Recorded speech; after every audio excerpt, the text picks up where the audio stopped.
You hear the motor running and you feel the air moving, but there's one big problem: the drum isn't spinning. In most cases, this isn't a dead machine. It's usually just a broken drive belt or a worn-out tensioner pulley. Today, I'm going to show you how to open it up, diagnose the fail point, and get your machine back in rotation for less than 20 bucks. To get this dryer back to peak performance, we're going beyond a quick fix by overhauling the entire drive system. I'll be walking you through the full replacement of the drum bearing, the idler pulley, and a brand new drive belt. Swapping all three now ensures a quiet, reliable tumble and prevents another teardown next month. Let's get to work. Now you might be wondering why I'm replacing all three. I actually just swapped this belt a few months ago, but it's already snapped again. That's a huge red flag. Usually, when a new belt fails that fast, it's because a worn-out pulley or a seized bearing is creating way too much friction. If the pulley doesn't spin freely or the bearing is dragging, it forces the belt to work overtime until it eventually burns up or breaks. By replacing this entire maintenance trio today, we're eliminating the root cause and making sure this is the last time we open this dryer for a long time. Now, to get the best access to the rear bearing and the drive system, we're going to do something that makes this job a whole lot easier. We're flipping the dryer over. I'm laying it face down with the door toward the floor. If you're doing this at home, make sure to lay down a moving blanket or a couple of towels first. This protects your knobs and the door finish from scratches, but more importantly, it brings the rear panel up to a comfortable working height. Instead of hunching over or working in a tight corner, we now have a clear shot at every screw we need to remove. Let's get this back panel off.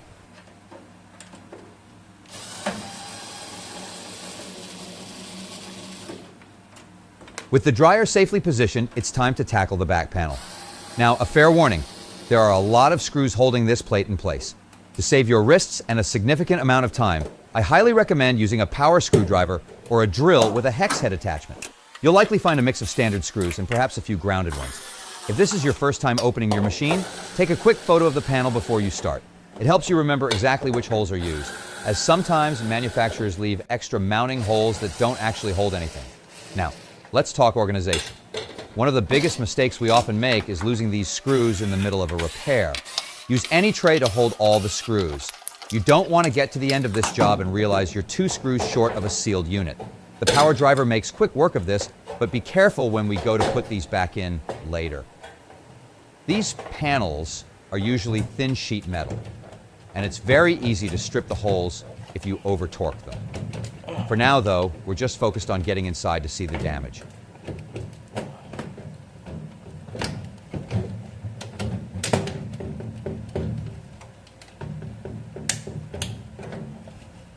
Once the panel is off, the first thing we need to move is this, the heater unit. This is the heart of the dryer that generates the hot air to dry your clothes. It's usually held in by just 2 screws. I'll zip those out quickly. Even though it's small, it's right in the way of our bearing and pulley, so it has to come out. Before we pull it away, we need to disconnect the wire harness. Always pull by the plastic connectors, never the wires themselves, to avoid any damage or fraying. With the wires free, we can lift the whole heater assembly out and set it aside in a safe spot. Now we finally have a clear path to the drive components.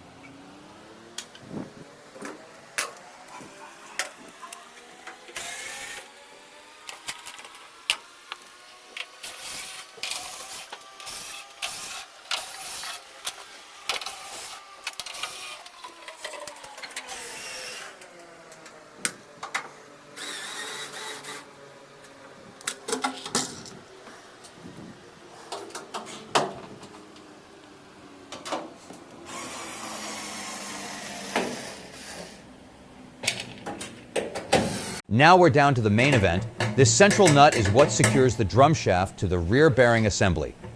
Using a spanner, we'll break this loose. You might need to use your other hand to keep the drum housing steady while you apply pressure. Once this nut and the washer come off, the back panel is finally released. We can slide it forward and lift it away to reveal the parts we need to fix. And here's the culprit. This tiny bearing is what supports the entire weight of the drum while it spins. If this doesn't rotate smoothly, it creates the friction that's been snapping our belts. Let's get it installed.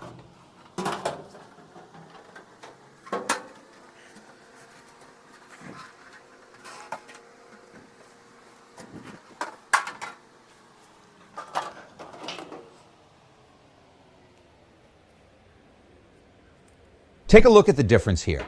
On the right, you can see how the old pulley has actually deformed and melted from the heat. This new one on the left will spin freely and keep our belt from snapping again. Here's exactly what happens when that friction builds up. The belt just can't take the heat and snaps right through. You can see the frayed edges here where it finally gave up. This is why we're replacing the bearing and pulley too, so this brand new belt doesn't suffer the same fate in a few months.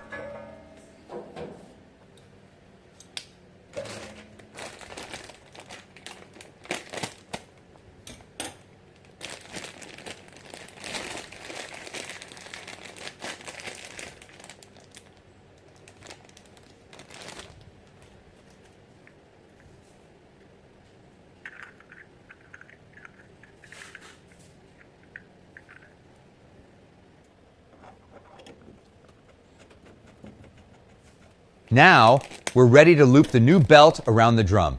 The most important thing to watch for here is the texture of the belt. You'll notice one side has these deep grooves. Make sure that groove side is facing down directly against the surface of the drum.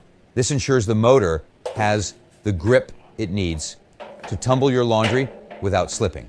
Once it's positioned roughly in the center, we can prepare to thread it through the pulley system below.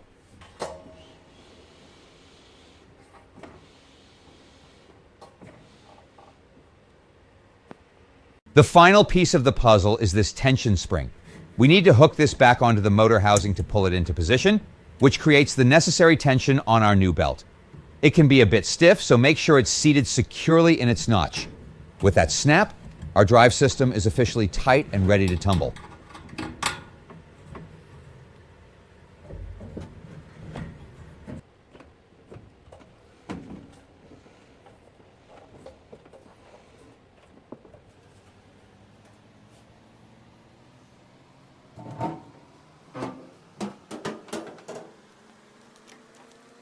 Now that the back panel is off, we can get to the bearing housing itself. I'm using the power driver to remove the screws holding the metal bracket in place. Once those are out, the old gritty bearing should pop right out of the center. I'll slide our brand new bearing into the housing, ensuring it sits perfectly flush, and then secure the bracket back down. This small part is what allows the drum to spin effortlessly, so getting it seated correctly is the key to a quiet machine.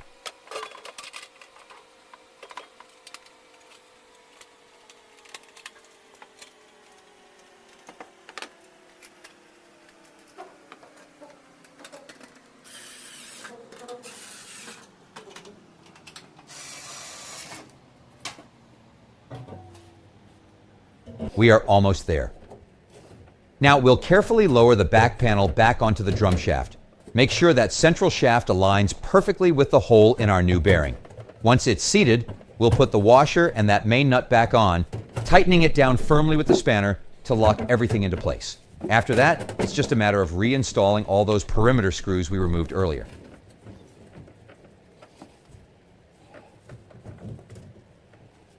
Before we secure the heater unit, take a look inside the coil housing. Over time, this area can become a magnet for lint and dust. Use a vacuum or a blower to thoroughly clear out any debris from the coils. Once it's clean, we can slide the unit back into place, reconnect the wire harness, and tighten those two screws. Starting with a clean heater not only makes the dryer safer, but much more efficient for your next load of laundry.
With everything secured, it's time for the moment of truth. Carefully lift the dryer back into its upright position, making sure all the feet are level on the floor.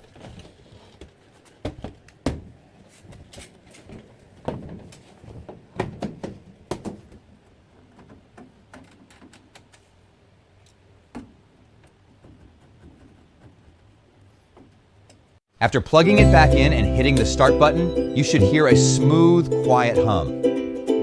That stationary drum is back in motion, and thanks to that new bearing and pulley, we won't have to worry about the belt snapping again anytime soon. If this guide helped you save a service call today, give it a thumbs up and subscribe for more DIY fixes.